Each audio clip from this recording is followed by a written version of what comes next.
Hey, super awesome listeners. We're back with part two this week of Jen's interview with Andrew Cloninger from the band Wrencove. So we'll rejoin them just as Jen is about to give her first pick. Well, and then, again, I think this happens a lot. Sometimes I'll be listening to something and I'll get my guest playlist and I'm like, oh, wow, we're really like lining up quick, like interestingly this week. Or, it's been getting cooler here in Austin, Texas, finally. So we've been transitioning out of like our 150-degree weather into cooler, more autumn type weather. So that's like an excuse for me to pull out all of my favorite autumn music. And the my first pick is a song called "Turn Around" by the band Whiskeytown. Now, this album is one that comes out every year around this time. Stranger's Almanac was released in 1997, and there hasn't been a year that's gone by that I haven't pulled this album out at least once and just like relived it again and tried to listen to it like it was the first time I heard it. This album has so many amazing songs. It came at a really pivotal time in my life. I was still living in Los Angeles. I just recently met who is now my husband, but I didn't know that at the time. Um, and so there are just so many memories and images that are conjured. And again, I think Whiskeytown is another one of those bands that you can go down the rabbit hole of like spin-offs and guest musicians. And we've talked about Ryan Adams on the show some, and how even though he's a little bit problematic right now, Ted. there's some issues with Ryan Adams. I think you still have to have the conversation. I think just because an artist or a song or a band is problematic, I think it's worth having the conversation about, can you separate them from their music? And if not, then okay, like I think that that's fine too. But I think to just wholesale sort of dismiss someone doesn't feel great to me. Especially with so much disinformation and again, I'm not saying Ryan Adams is a stand-up guy. I've not followed, super deep into the case. All I can tell you is that this album and when he was with Whiskeytown, I think some real magic was created. And this song is or this whole album, as I've mentioned, is like a desert island album for me. I think 16 Days was kind of the big hit off of it, but this song is my favorite. I think it illustrates just that super dangerous spot that a lot of us have found ourselves in, especially in like our younger days of being in love and learning how to do that, where you're trying to decide between two people, right? Like one who's like clearly the better person and the other one who's the person that you really want to be with.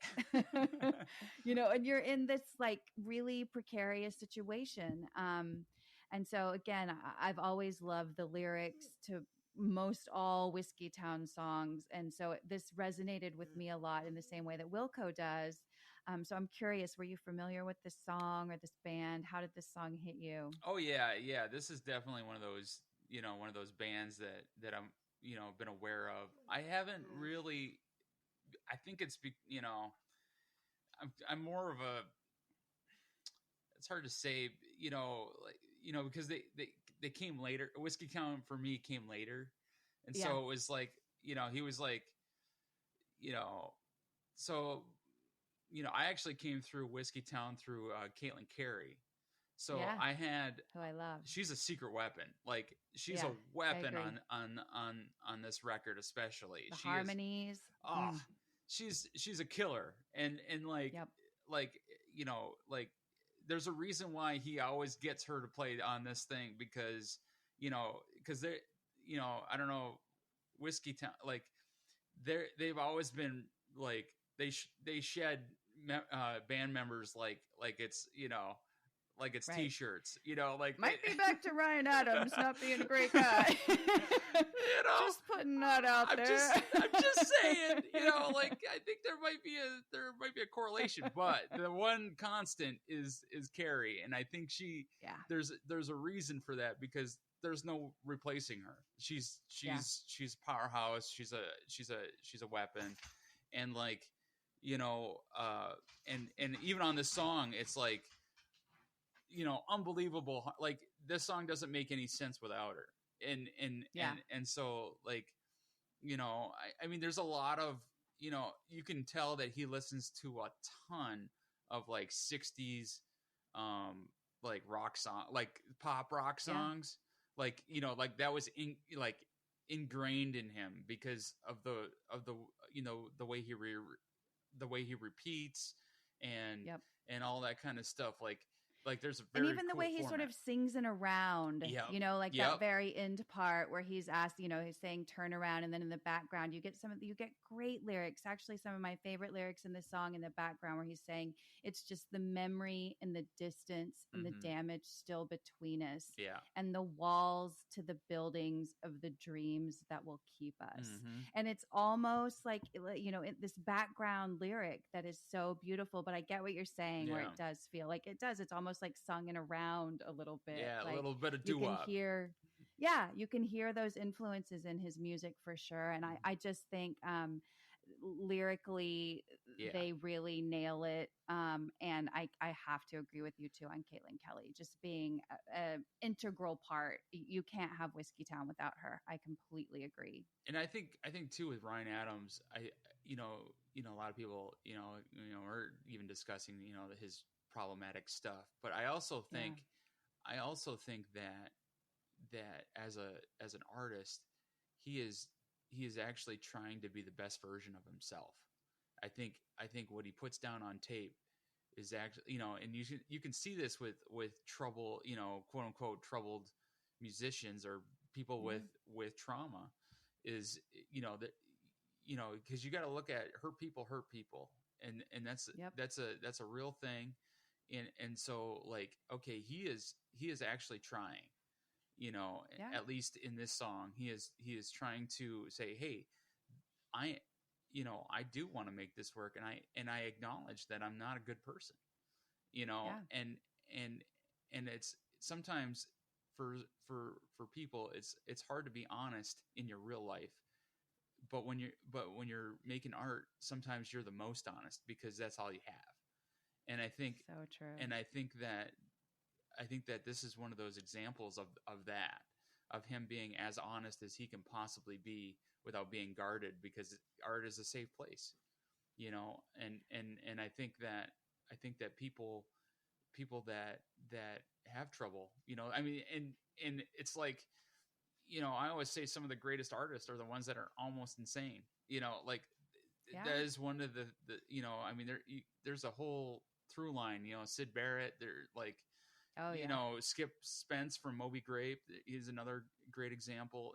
I mean, the list goes on. Jim Gordon's another one. So many. There's so many different artists that like, whoa, that's heavy, but they make great art because that's where they can be safe. And I think that's part of this. I love that. And I think that there, again, even if we're talking about, somebody that's difficult or problematic like a Ryan Adams, I like that positioning, right? Like, at least I'd like to give him credit for being vulnerable and honest in his art. And maybe, just maybe, that will translate into him being a little more noble in life as well, right? Like, and I think that's a hopeful way to look at it, rather than, we must cancel him immediately and no more Ryan Adams songs. Like, and then again too, like, I think you have to decide for yourself, like R. Kelly, like for me, no more R. Kelly songs. Like, I'm done. Yeah. Like that was a bridge too far for me. And I think everybody just has to make their own decisions in that space. But I love your take on, like, maybe if there is such a thing as redemption and we as humans can achieve it, like, this is a step in that direction. Right. Like, being really honest in your art about your flaws and who you are, like, maybe that's a path to pointing yourself in the right direction. I love thinking about it like that. Oh, absolutely. And then I tried to close out our playlist here with a happy little ditty. I think is a good way to phrase this one. But this is a song that I've really liked and an artist that I really like, that I thought this will be a great week to showcase this. So this is a song called "Watch Me" by Labi Siffre. And this is from the Crying, Laughing, Loving, Lying album from way back before I was born, even in 1972. And I first heard this artist kind of in that phase in college that I think everybody went through, where you kind of discover Nick Drake. Oh, and, you discover some of these other lesser known artists that influenced a lot of the artists that you love. Mm-hmm. And this came up quite a bit. He's a British singer songwriter. And this fascinated me. Again, one of those when we're talking about through lines that kind of happened organically. I did not know this, but he also has several books of poetry that he published too. So I was like, oh, this is very similar to Andrew. Like, singer-songwriter and also a poet. I was like, so before I even like dug a little deeper into him, I was like, oh, this is a perfect song to throw on this episode after all. But and also too, this is another one where Michael Kiwanuka, right? He's an artist that I also love and sounds old, or like the heavy like sound old but are brand new. And this is one where you listen and I'm like, okay, is he like the heavy or Michael Kiwanuka? And then you're like, oh no, he actually is from the 70s. And so you have this really cool thing happening, I think, in music right now where it is swirling and you can't necessarily pinpoint time and place of a song. And I love that about this song. I love that about his music. In addition to, again, this just being a really sweet song. So I'm curious about if this was a new song for you, if you're familiar with this. I've been pretty aware of it's one of those ones where it's like not name recognition because it took me a minute, but as soon as I heard it, I was like, oh yeah, I've heard this one. This one's a good one. And what's really cool is like, okay, this is 72, so this is almost like on the cusp of like they didn't do a lot of like guitar effects. Like little stomp, they have the little stomp boxes and stuff. So they did have some, but they were mostly like distortion pedals and stuff. So they must have used, because they use a phaser on there. And I was like, oh, the way that they do the guitar, it's not a normal sound.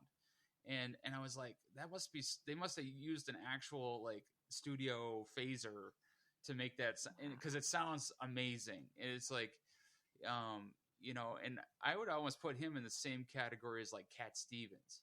Like he he fits that genre of really crazy guitar chords and like really beautiful, high tenor, the sound that every musician wants to be able to sing, that so super clear, beautiful melodic vocals, like kills you every time. And even like, I don't know how much you've delved in, but he was very vocal about apartheid and like a lot of that kind of stuff, which is really cool. An openly gay artist back then too, which was pretty rare. He's pretty rare, and especially in England too, because it was outlawed there.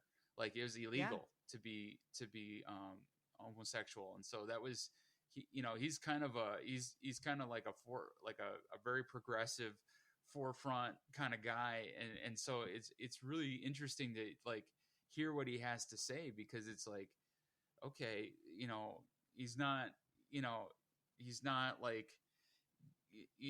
he's not in anybody's mold. He's doing his thing, and it's like really beautiful, and like I said, it just takes you to that place of it's genuine.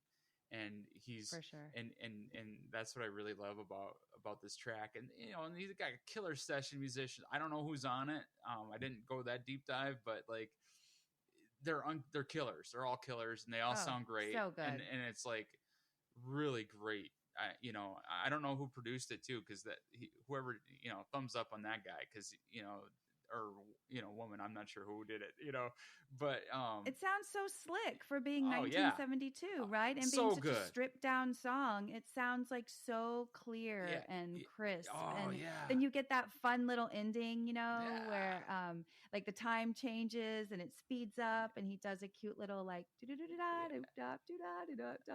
end where you're like, oh, well, it's just like such an interesting choice that just puts a nice little bow on the song. Well, and that's like one of the hardest things to do of all time, is to do nonsensical lyrics over your song. Like, I don't know how people do it. Like that is to me, that is like when you're singing and stuff, it's easier. I think it's easier to actually have words, because to be able to like riff like that, it's kind of like goes back to jazz where it's like, scat music and stuff, Ella Fitzgerald and all that kind of stuff. But it's like, man, you really got to know what you're doing, because otherwise that sounds silly, and it's like, it is not silly when he does it. It's super crisp, super awesome and innovative, and like the notes he picks, and like, oh, it kills and me. Sounds like it's supposed to be there, yeah, even though you didn't, like, you never would have thought of it as being a logical choice. It just sounds like it's supposed to be there. Yeah, absolutely. And it's killer. It's a killer track. So good. I love it. Well, I'm pretty proud of this playlist that we put together, Andrew. I think people solid. are going to dig this week's playlist. I think it's a good one. I think it's a nice transition into the fall weather. It's a thinker. It'll make you put your thinking cap on and listen to some lyrics. So I definitely thank you very much for sharing what you're listening to. I loved getting to know you and getting better acquainted with your music and poetry. And so for the listeners, to learn more about Andrew's book, again, it's called C6 to C7.